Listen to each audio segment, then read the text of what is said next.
It wasn't a car I was buying, it was a resurrection. That's what I told myself anyway, standing in the sterile, brightly lit cathedral of a BMW dealership in downtown Chicago. The air smelled of conditioned leather and ambition, a scent I was desperate to make my own. For the past 2 years, I'd been clawing my way up the corporate ladder at a competitive marketing firm. I wasn't just working, I was waging a war against my own perceived mediocrity. I was the first one in the office, the last one to leave. I devoured books on strategy, on leadership, on closing deals. My income had grown steadily, and with it, my confidence. But there was a ceiling, an invisible barrier I couldn't seem to break through. It was the difference between being a senior associate and a partner. It was the difference between being respected and being revered. And I started to notice that this barrier often had a key fob. The partners, the senior VPs, the clients we were all desperate to impress. They didn't drive sensible Japanese sedans. They arrived. They pulled up in polished German steel, machines that hummed with a quiet authority that my own perfectly reliable, perfectly boring car could never muster. I watched them walk from the parking garage, carrying the aura of their vehicles with them into the boardroom. They didn't just have better jobs, they had a different gravity. And in my mind, the car was the source of that power. The idea started as a fantasy, a guilty pleasure I'd indulge in during late nights at the office, scrolling through online configurators. A 5 Series, Tanzanite blue metallic, ivory white merino leather. The M Sport package, of course. It was a suit of armor for the modern warrior. I knew the numbers were insane. The sticker price was a little north of $80,000. With my trade-in and a modest down payment, I was looking at a loan that would stretch into the stratosphere. The online payment calculator spit out a number that made my breath catch. Just over $2,000 a month. $2,000 for a car. My first apartment in the city had cost less than half of that. My wife, bless her practical heart, would have laughed me out of the room if I'd even whispered the idea. Our budget was a testament to her diligence. We had a plan: pay down the mortgage, max out our retirement accounts, build a college fund for our daughter. It was a sensible, responsible path to a comfortable future. But comfort wasn't what I craved. I craved impact. I wanted the nod of approval from the managing partner. I wanted the flicker of envy in the eyes of my rivals. I started to build a case in my own mind, a fortress of self-deception. This wasn't a splurge, it was an investment in my personal brand. In marketing, perception is reality, I reasoned. If I projected an image of elite success, I would attract bigger clients, bigger deals, and eventually the income would more than justify the expense. It was a classic risk-reward scenario, a key principle of any good investment portfolio. I was just applying it to my life. I even dabbled in the stock market. A few lucky trades in some tech stocks had puffed up my ego, making me feel like a financial savant. I convinced myself I could generate enough passive income to offset the cost. I started to manipulate our budget in a separate spreadsheet, a secret ledger of my ambition. I'd shave a little off groceries here, a little off our vacation fund there, convincing myself we wouldn't even notice. I presented the idea to my wife not as a reckless desire, but as a strategic career move. I used all the right buzzwords. I talked about client-facing optics and networking potential. I showed her my income projections, which were less forecasts and more works of fiction. I told her I was on the cusp of a major promotion, a lie that tasted like acid in my mouth. She was hesitant, her brow furrowed with the worry that she always carried for our family's well-being. $2,000 a month. That's more than our daughter's daycare. It's more than our grocery and utility bills combined. What if something happens? What if your bonus doesn't come through? She asked, her voice a calm sea of reason against my tidal wave of desire. I brushed her concerns aside with the arrogance of a man who believes he has the future all figured out. We need to think bigger, I argued. You have to spend money to make money. This is how the game is played. It's a calculated risk. The debate went on for weeks. It was a quiet, corrosive conflict that soured our evenings and made our home feel tense. I was relentless, wearing down her defenses with my manufactured confidence and flawed logic. In the end, I think she just wanted the fighting to stop. She wanted to believe in me, to trust my judgment. With a heavy sigh and a look that I would later recognize as deep-seated fear, she conceded. "Okay," she said softly. "I trust you, just please be sure about this." I wasn't sure, I was terrified, but I was also high on my own manufactured destiny. The day I walked into the dealership, I felt like an imposter. I was a man playing a role, dressed in my best suit, trying to look like I belonged there. But the moment I sat in the car for a test drive, the role became the reality. The smell of the leather, the solid feel of the steering wheel, the effortless surge of power as I merged onto the freeway, it was intoxicating. All my doubts evaporated. This was who I was meant to be. Back in the finance office, I signed the loan documents in a euphoric trance. The numbers were astronomical. The length of the debt was a staggering 72 months, but they felt like abstract concepts. The only thing that felt real was the weighted key fob the manager slid across the polished desk. It was heavy, like a metal. Driving home, the city lights of Chicago streaked past me, reflected in the polished hood of my new machine. I felt a sense of triumph so profound it was almost dizzying. I had done it. I had broken through that invisible ceiling. When I pulled into my driveway, the car's aggressive LED headlights cutting through the suburban twilight, my wife and daughter came out to the porch. My daughter's eyes were wide with wonder. My wife forced a smile, but it didn't reach her eyes. I didn't care. I was too busy admiring my reflection in the driver's side window. The man staring back at me looked successful. He looked powerful. He looked like he had it all figured out. It was a beautiful, expensive lie, and I had just signed a contract to live inside of it for the next 6 years. The first payment was due in 30 days, and I had no idea that I hadn't just bought a car. I had bought a ticket to the systematic destruction of the very life I was trying so desperately to improve. The first few months with the BMW were a carefully curated performance. I became an actor in a play of my own design, and the car was my co-star. I'd arrive at work a few minutes early, not to get a head start, but to make sure I got a prime parking spot where my car would be seen. I'd casually drop the keys on the conference table during meetings, a subtle but deliberate display. And it worked for a while. I got the nods of approval. A senior partner even commented on it. "Nice wheels," he said with a knowing smile, as if I'd just been accepted into a secret club. Each small validation was a hit of dopamine, reinforcing my decision and silencing the nagging voice of anxiety in the back of my mind. That voice, however, got a little louder every time the first of the month rolled around. The $2,000 payment was an automatic withdrawal, a digital punch to the gut. It wasn't just a number. It was a vast, gaping hole in our cash flow. The secret spreadsheet I had created, my optimistic projection of our finances, turned out to be a cruel joke. My income, while good, was not limitless, and the expenses I hadn't properly accounted for started to pile up. The insurance on the BMW was nearly double what we had paid for our old car, a detail I had conveniently overlooked in my excitement. The premium gasoline it required felt like pouring liquid gold into the tank. Even the first oil change cost over $300.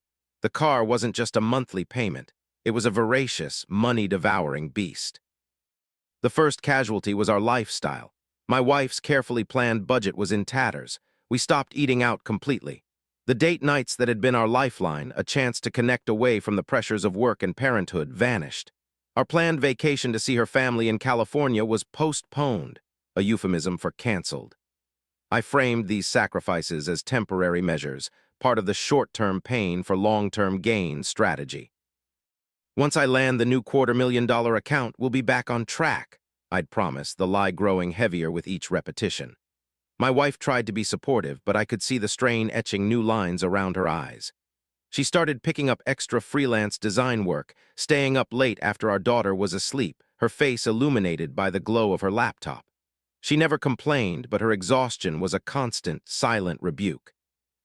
The financial pressure began to manifest as a constant, low-grade hum of anxiety in my life. I was always thinking about money. At work, I became aggressive, almost desperate in my pursuit of new business. I took risks, pushed clients too hard, and my performance, ironically, began to suffer.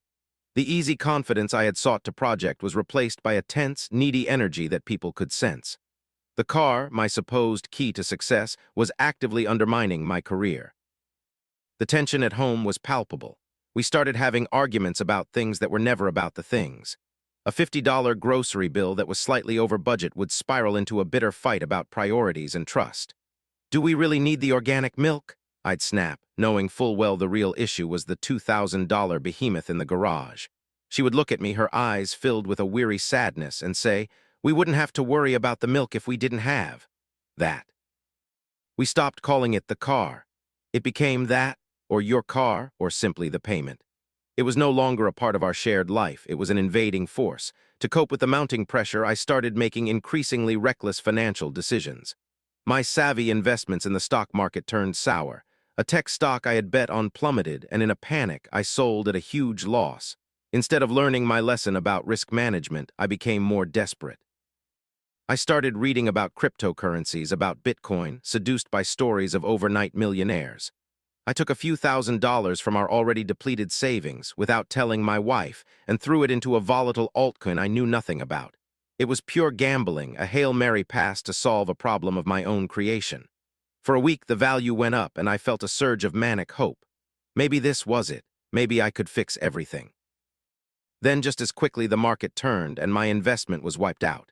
It was another secret, another lie, another brick in the wall I was building between myself and my wife. One evening, our daughter got sick, a high fever and a cough that wouldn't quit. My wife took her to an urgent care clinic. It was an ear infection, easily treatable, but the visit and the prescription cost nearly $400. When my wife came home, she handed me the bill with a trembling hand. "Checking account is almost empty," she said, her voice barely a whisper. "The car payment came out yesterday. I had to put this on the credit card." I looked at the bill, then at my exhausted wife holding our sleeping child, and the full weight of my selfishness crashed down on me. I had prioritized a piece of machinery over my family's basic security. My quest for a hollow symbol of success had left us vulnerable, one unexpected expense away from disaster. That night, I couldn't sleep. I went into the garage and just looked at the car. It was gleaming under the dim light, a perfect, beautiful, soulless machine. It represented everything I thought I wanted, but it had given me nothing. It had only taken. It had taken our savings, our peace, our joy, and it was slowly, methodically taking my marriage. I rested my forehead against the cold driver's side window and felt a profound sense of dread. The cracks in my carefully constructed world were turning into fissures, and I knew deep in my gut that the whole damn thing was about to collapse. The collapse didn't happen all at once. It was a slow, agonizing crumble, like a building giving way in stages before the final implosion. The catalyst was my job. The very career I had tried to bolster with the car began to disintegrate. My desperation had made me sloppy. I missed a critical deadline for a major client proposal. It was a stupid, careless mistake born from sleepless nights and constant financial anxiety. The client, one of our firm's oldest accounts, was furious. My boss called me into his office, the same office where I had once dreamed of becoming a partner, and the look on his face was one of cold disappointment. I wasn't fired, but I was effectively neutered. I was taken off all major accounts, and my year-end bonus, the mythical sum I had been counting on to save us, was officially taken off the table. My income, which was heavily commission-based, was slashed by nearly half overnight. That was the moment the floor gave out. The $2,000 car payment went from being a painful burden to a mathematical impossibility. I tried to hide the severity of it from my wife, but I couldn't. The numbers didn't lie. When I finally confessed the full extent of my professional failure, she didn't cry or scream. She just looked tired, impossibly tired. It was as if she had no energy left for anger. "So what do we do now?" she asked, her voice flat. The answer was obvious, the one thing my pride refused to accept. "We have to sell the car," she said. I recoiled as if she'd slapped me. Sell the car? To me, that wasn't a financial transaction. It was a public declaration of failure. It was admitting to everyone, my colleagues, my neighbors, my family, that I was a fraud. The man in the fancy car was a fiction, and I couldn't bear to pull back the curtain. "No," I said, my voice tight with a pathetic, misplaced defiance.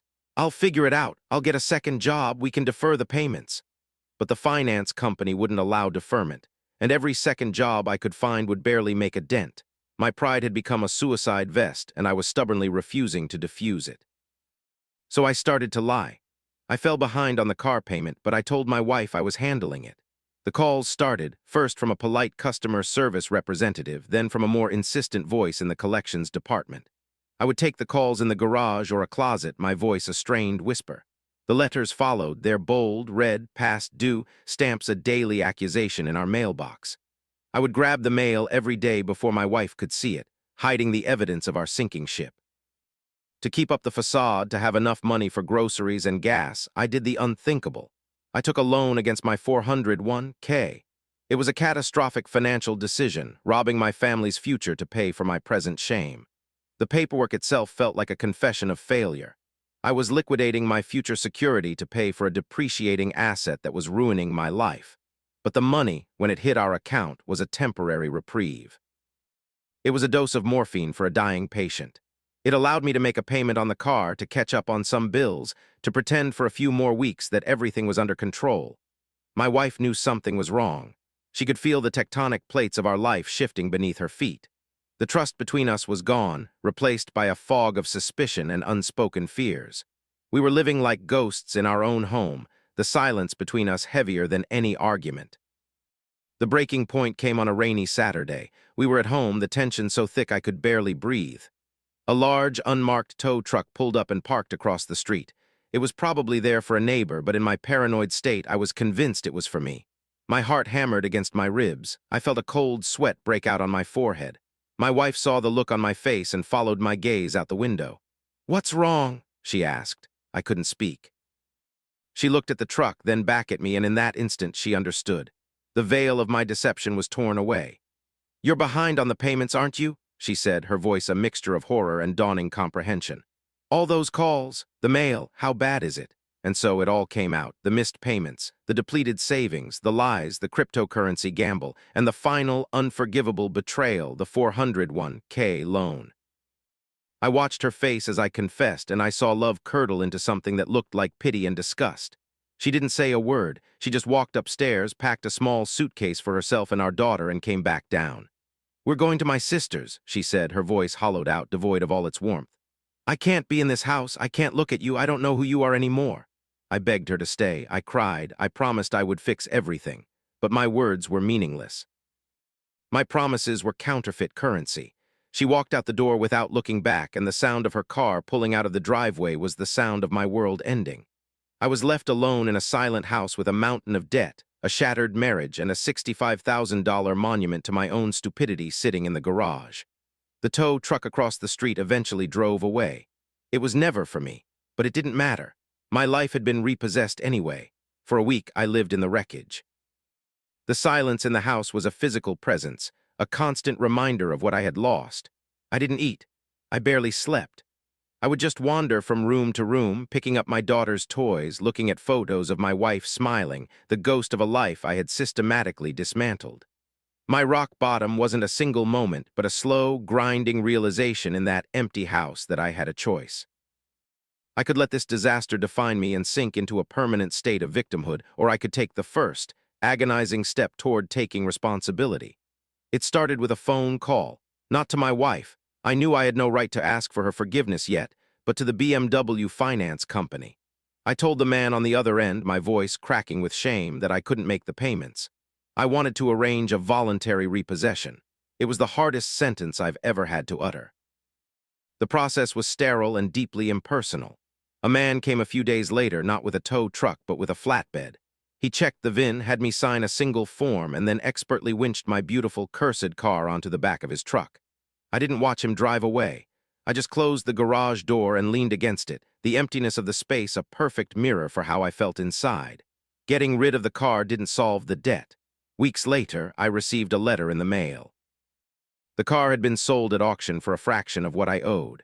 After fees and penalties, I was still on the hook for a deficiency balance of almost $18,000. It was a phantom debt, a bill for my own failure that would follow me for years. But without the $2,000 monthly payment, I could finally breathe. It was the first time in over a year that I felt like I wasn't actively drowning. My next step was to face the full scope of the financial carnage. I laid out every bill, every statement, the 401k loan document, the notice for the deficiency balance. I put it all into a spreadsheet, the one I should have made in the beginning.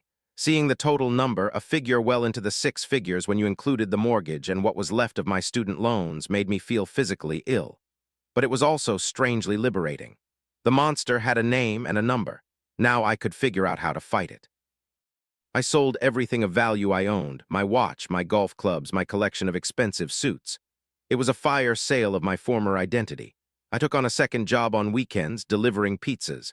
Driving a beat-up hatchback that smelled of pepperoni, I was invisible. I was no one, and in that anonymity I found a strange sort of peace. It was honest work for honest pay. It was real. Finally, I called my wife. I didn't ask her to come home. I didn't make promises. I just told her what I had done. I told her about the car, the debt consolidation plan I was working on with a credit counselor, the second job. I told her I was sorry, not just for the financial mess, but for the lies, for the pride, for betraying her trust in me. I told her I knew it would take years to fix what I had broken, but that I was going to spend every day trying, whether she was in my life or not. She was quiet for a long time on the other end of the line. Then she said, "Send me the spreadsheet." A week later, she came over. We sat at the kitchen table, the same place where our marriage had fallen apart, and we looked at the numbers together. For the first time, we were a team again, staring down a common enemy, even if that enemy was my own creation. She didn't move back and right away. It took months of me proving I was a changed man, months of me working 2 jobs, sticking to a brutal budget, and being completely, painfully honest about everything. We went to counseling. We learned to talk again. The rebuilding of our finances was slow and grueling, but the rebuilding of our trust was even harder. Eventually, we sold the house. We couldn't afford it, and it was filled with too many bad memories. We used the equity to pay off the deficiency balance and the last of the credit card debt. We moved into a small, rented townhouse on the other side of the city. It was half the size of our old house, but it felt more like a home than that place ever had. Life is different now. It's smaller. It's simpler. My career in high-stakes marketing is over. I work for a small nonprofit now, a job that pays less but gives me a sense of purpose I never found in a boardroom. My wife and I still track every dollar in our budget, but we do it together. Our daughter is thriving. She doesn't have a big backyard anymore, but she has 2 parents who are present, who aren't stressed about money, and who love each other. The other day, I was stopped at a red light, and a brand new BMW 5 Series, the exact same model and color as my old one, pulled up next to me. The driver was a young guy in a sharp suit, talking animatedly on his phone, the picture of the man I once so desperately wanted to be. I looked at him and I looked at my own reflection in the window of my 10-year-old paid-off Honda.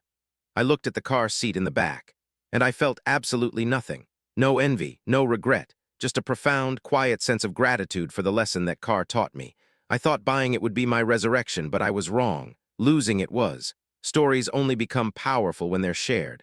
I've opened up mine, but I'd love for you to share yours too. What did this make you think about? What's the closest thing you've experienced to this in your own life? Write it down in the comments, and let's turn this into more than just a story. Let's turn it into a conversation.